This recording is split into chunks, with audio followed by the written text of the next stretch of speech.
There's a general format that we'll take. I'll put up the diagram. You need to learn the diagram, learn how to draw the diagram while you're speaking to it. Hopefully I'll be able to go through an example of that at the end. In all your diagrams, all of your formulas, you want to stick to the same logical way to write this down that'll satisfy the examiner's tick boxes and you'll pass the question. In each case, we want to know about axes. All axes need a label, so axes labels. On that set of axes with labels, you're going to put some lines. So axes labels lines. Once you've got those lines down, mark on your important points. They may be values, they may be slopes, and from that, you answer the question.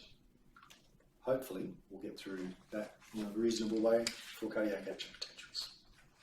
So, the set of axes you're after is a voltage with a value of 0 and a value of minus 40 and a value of roughly 20. For cardiac cells, what we're talking about is a resting membrane potential that occurs below this threshold value of 40, but there's a leak. This leak leads to a threshold value whereby we have an action potential discharge. That discharge goes up to around about 20 and then returns down below the voltage threshold to repeat the process where there's a leak and a discharge. So what we're talking about here is the diagram that has a voltage on one axis, time on another, important points labelled. Now, is that the important information? The important information is that this phenomenon of leak occurs because of sodium and also because of calcium, if you believe Ganon over Guyton. This is a calcium-mediated event, and this is a potassium-mediated event. And we can talk about various channels opening and closing in that diagram to answer the remainder of the question. That's the diagram. What we now want to do is understand what we're looking at.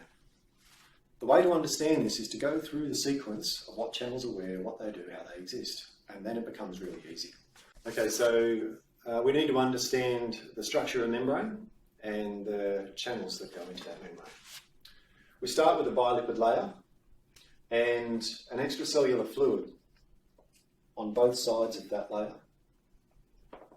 containing ions of sodium, ions of potassium and ions of calcium. And what we're going to do is insert some channels into that membrane. We're going to insert a channel that exchanges sodium for potassium, and that's driven by ATP. We're also going to insert a channel that exchanges calcium, and that is also driven by ATP.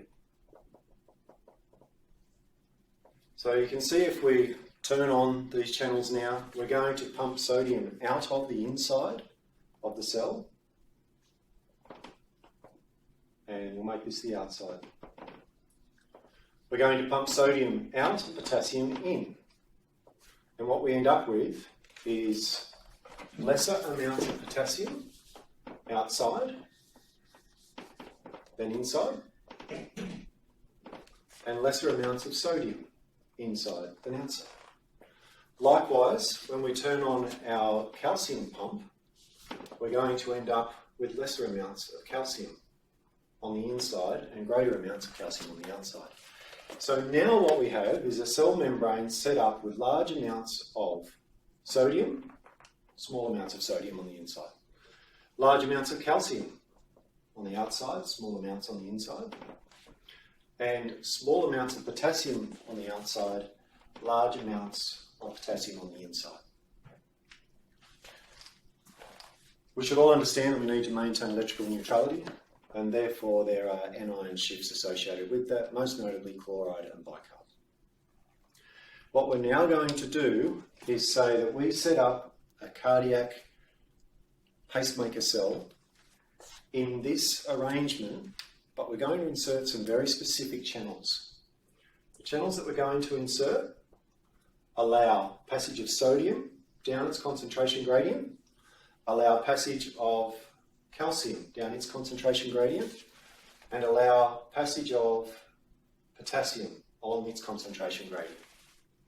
Be aware these concentration gradients exist only for the few microns sitting each side of the bilipid layer. When we have this arrangement, we're going to see that there's a net flow of positive charge from outside to the inside. What that means is that the outside is no longer as positive as it was. And in fact, the inside is no longer as negative as it was. If this is no longer as positive and this is a bit less negative, what we're saying is that there's a change in voltage from being large and negative across that membrane with reference to the outside to not as negative and not as large, i.e. more positive. So if we talk about this arrangement where we set up our concentration gradients and we put an electrode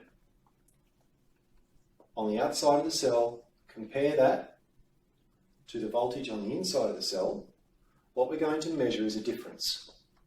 And that difference is what we're marking here. So this is our starting point. When we open those channels, in response to various stimuli, and we'll come to that, we are going to set up flow of outside charge, outside positive, towards the inside. That dilutes the negative on the inside. And so we are less negative. When that happens, we become less negative. Likewise, the reverse is also true.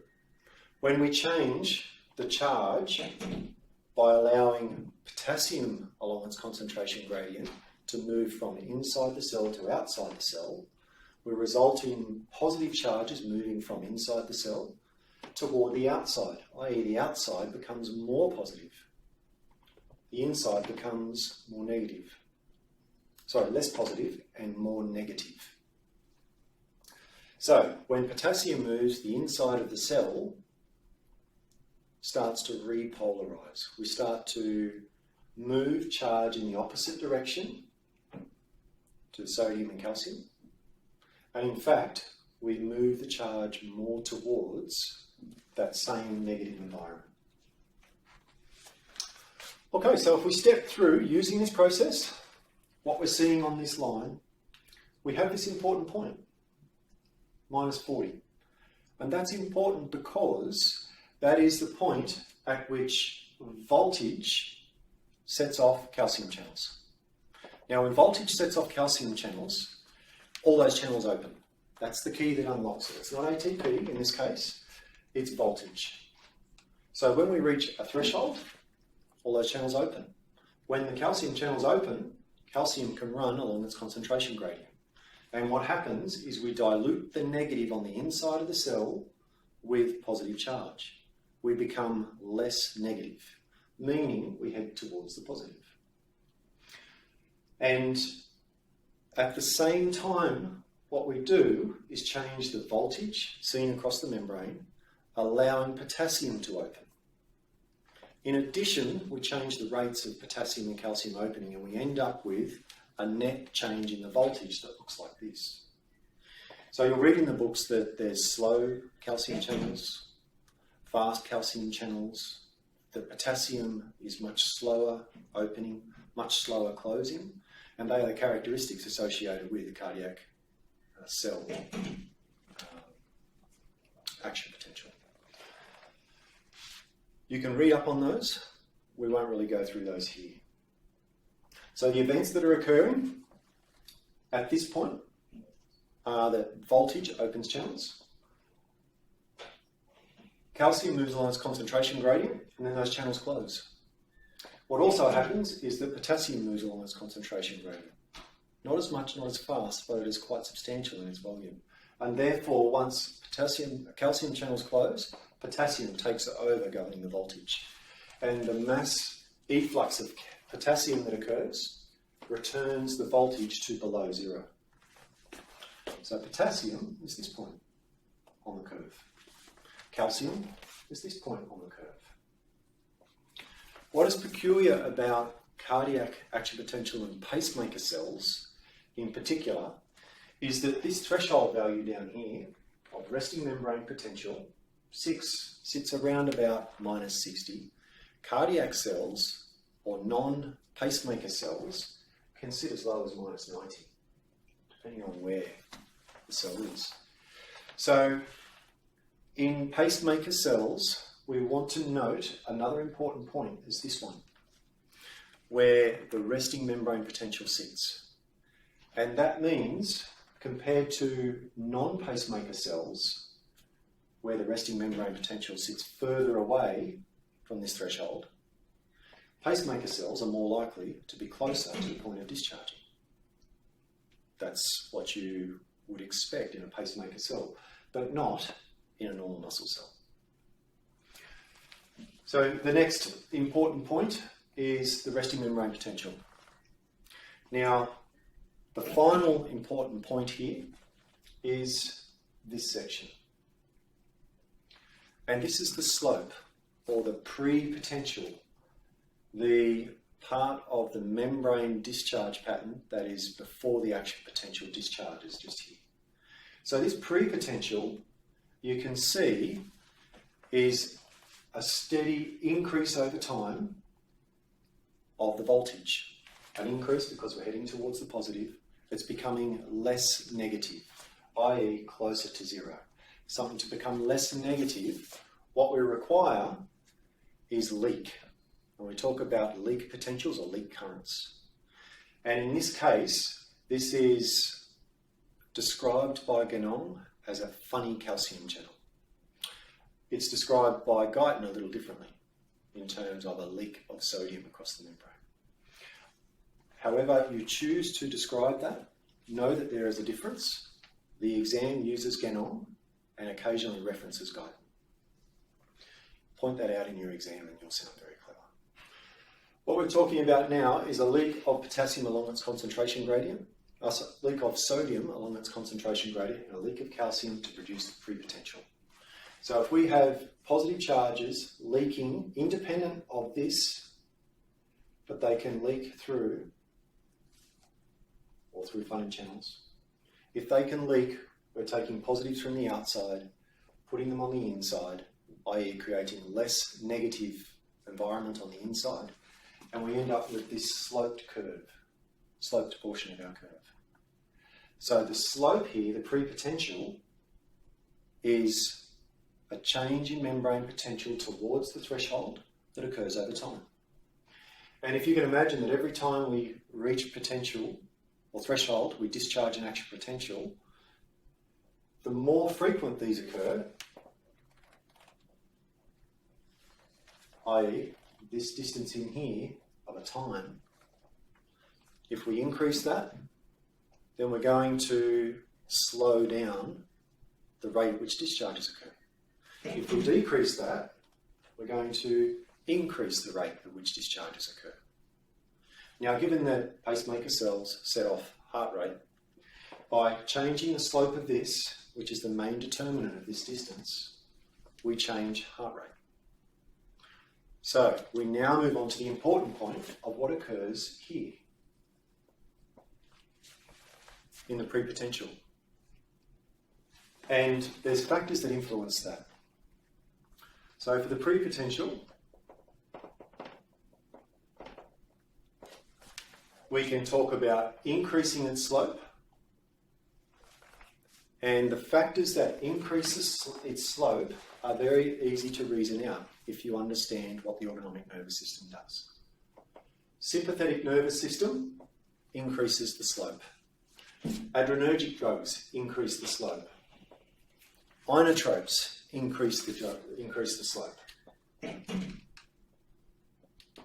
Or more correctly, chronotropic drugs. And if this slope increases, we have a sooner reaching of the threshold and therefore a more rapid firing. The exact opposite occurs. We talk about decreasing the slope. Factors that decrease the slope, exactly the same. We can talk about the parasympathetic nervous system, or the vagus nerve, to the conducting pathways of the heart. And what we end up with is a flattening of the slope before we reach threshold and end up with the discharge. There's also drugs that will cause this. Digoxin is well known to do it, and atropine facilitates it. So they are the important points associated with this diagram and this background knowledge. It all sounds very complicated. That's where it comes from. Pretty much what we're doing is building a membrane, changing some gradients around it, setting up concentration gradient differences so that we can conveniently make use of those by having voltage-gated channels. And what that does is change the resting membrane potential to a threshold, causing a discharge through opening of calcium, potassium and sodium channels, and restoring, ready, waiting for another discharge to occur, and so forth. Now what we'll try and do is get a question answered. Your physiology viva, you'll be asked a question that goes a bit like this. Draw and label the membrane potential of normal pacemaker tissue. Cardiac pacemaker tissue can be defined by a voltage over a period of time. It's a characteristic shape. It looks like this. It has several distinct areas. Of note, at this level, we have a threshold for channel opening of -40. We have a membrane resting potential of -60, and up here sits 0 with approximately 20 at the top. This area is called the pre-potential. It's due to resting membrane potential being diluted from calcium channel leak, causing calcium to enter the cell along its concentration gradient. This fast upward slope is caused by opening of voltage-sensitive calcium channels, causing calcium to enter into the cell along its concentration gradient. This downslope and repolarization is a potassium phenomenon, consistent with potassium moving along its concentration gradient out of the cell. We talk about a pre-potential, which determines the rate of spontaneous firing of cardiac pacemaker cells. The slope here can be increased with the sympathetic nervous system, which increases the rate of firing, or can be decreased by the influence of the parasympathetic nervous system to decrease the overall rate of firing. The next part of the question is, by what mechanism can tachyarrhythmias be generated? Tachyarrhythmias are generated by several main mechanisms. They include increased automaticity, accessory pathways, re-entry loops, and early and late depolarizations. The next part of the question is, what conditions may predispose to increased automaticity? By increased automaticity, we are talking about changing this area here. So factors that influence those channels are ones that change automaticity. And they are everything that we know as pathology: ischemic heart disease, congenital heart disease and its repair, structural heart disease, channelopathies, sympathomimetics, and other factors such as infiltrative diseases that cause change to cardiac muscle.